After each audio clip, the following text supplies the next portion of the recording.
This took a little longer than I was expecting, but today I'll be doing a dramatic reading of the prologue to my novel, Hollow Depths.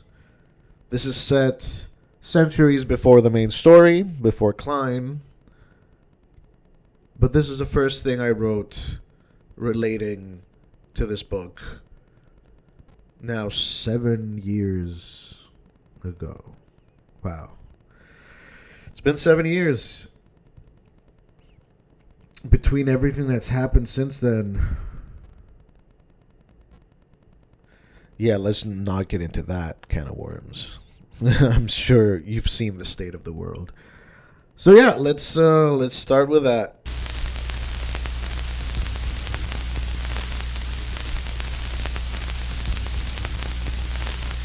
Every swing, hammer and hammer, invites the voice of sordid glamour. Dare the ignorant to fall, order them to heed the call, lest they any time forget of the task they're to beget. Near the blood of the bright red pendant, shape the next, exalting, transcendent. Supplicant number 11, 1760 CE. Prolegomenon. Herman stepped along the narrow dirt road, stretching through the autumnal New England countryside. A cool breeze tousled his unkempt hair, and he brushed the strands off his face as he turned towards the descending sun. The shadows lengthened as he picked up the pace, and his footfalls were heavy on the hard-packed soil. As he came upon an incline, he stopped and furrowed his brows, his eyes darting left and right as he pondered on his decision. With a shake of his head, he chose to continue down the path, cresting the low hill. Wide-eyed at what lay before him, he stopped. A structure, a stone cottage, one of magnificent masonry, with no mortar or seams on the facade, no paint. An entire structure built from a grand cylindrical slab of granite. With a thatched roof and no windows, it gave the appearance of an ancient tree stump dominating the landscape. Herman admired the building with a keen eye. A surreal form nestled at the center of a crescent-shaped grove of eastern hemlocks. Untouched and ancient, an inviting, verdant patch in the flat brown world around it. With renewed haste, he descended the hill, glancing at the half-submerged cobblestones, curious of their make. But at the bottom his concern shifted, his eyes shooting at the trees. Herman saw the conifers, monstrous towers of bark, wrapped around the stone in a tight embrace, and shivered at the sight. The aged pillars of wood, unbending across time, had swarms of thin green blades on their branches, which obscured the sun and formed long, gnarled shadows in the twilight. His skin crawled as the darkness moved in a slow, hypnotic pattern, swaying lethargically along the trees. Imagination running wild, he imagined what might lie within the shadows, and cold sweat dripped down his back as he came to a realization. There was no wind. He rubbed his hands and approached the wooden door. The sudden screech of an owl broke the silence and froze him in place. Herman saw nothing, so after a few deep breaths, he walked the last few steps to the entrance. From a distance, it had seemed to be a simple arched door, but it was so much more. His mind drifted once again into admiration, and he reveled in the exquisite craftsmanship. The maple wood portal, surrounded by an archway of intricately carved stone, reminded him of his dear carpenter brother. With a sigh, he refocused on the task at hand and raised his arm. He knocked once, twice, 3 times. The knocks echoed.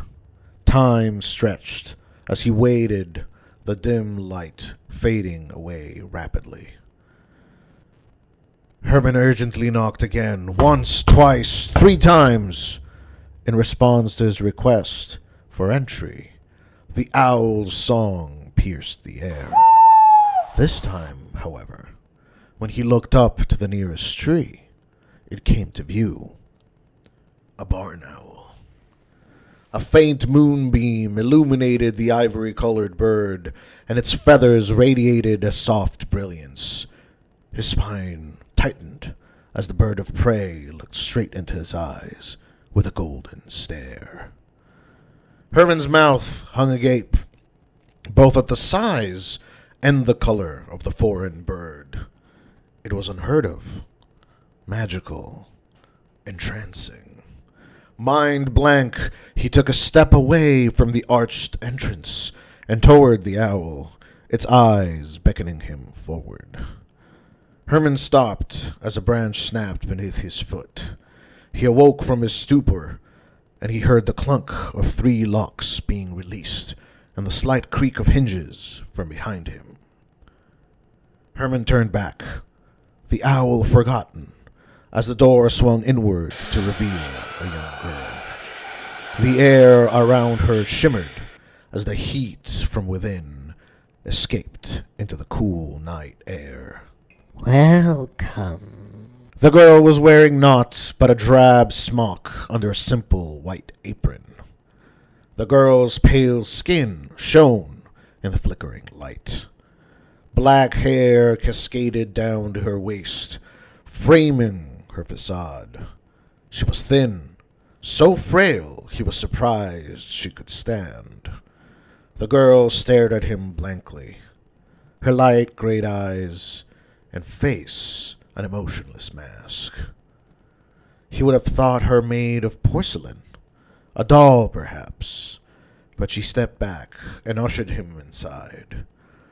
Such an unusual gait she had, each step forced, yet deliberate. The girl moved deeper into a large, stark room. 1 wooden table, 2 crude stumps as chairs, and a 3-pronged metal candelabrum with lit red candles. The only furnishings. The room instead was overshadowed by the stone fireplace on the far wall, shaped just like the entrance to the cottage. The steady blaze of the hearth sent forth waves of warmth.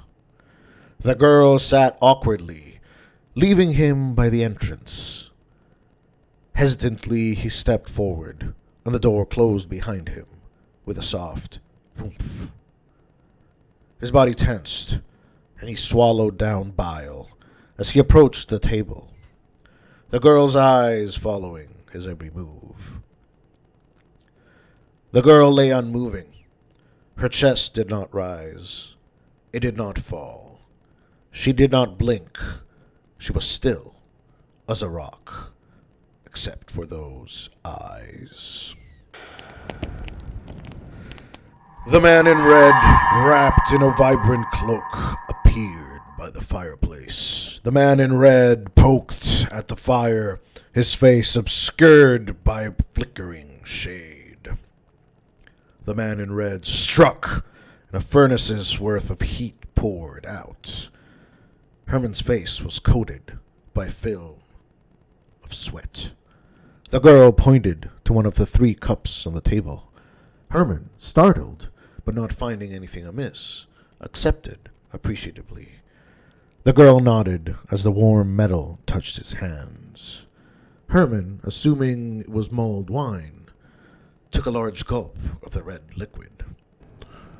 His throat seized as the wax coated his mouth, and the candle he was holding fell from his hand. Violently he coughed and wheezed and desperately scraped at his tongue. His eyes bulged as he fell to his knees. Herman gagged as a puck of red wax fell out of his mouth. He opened his eyes and saw it shimmering in the firelight, an almost liquid red coin, strange symbols rising and falling upon it. The girl sat across from him. Twin torches flickered on each side of her by the warm wind of the fireplace. Herman stared at the unmoving waif of a girl, and for a long moment he did nothing. The girl's gray eyes turned black, and a wide grin split her face as an acrid smell filled the room. Herman turned away from her. He was woefully unprepared. The man in red was by the doorway, red coin in hand. Herman's need overcame his fear, just as she expected. For his Abigail, for his Emily.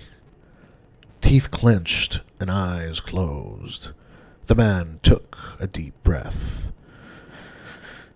I wish to pay the price. With a flip of the coin, the raspy voice of the man in red slithered out. Let us begin.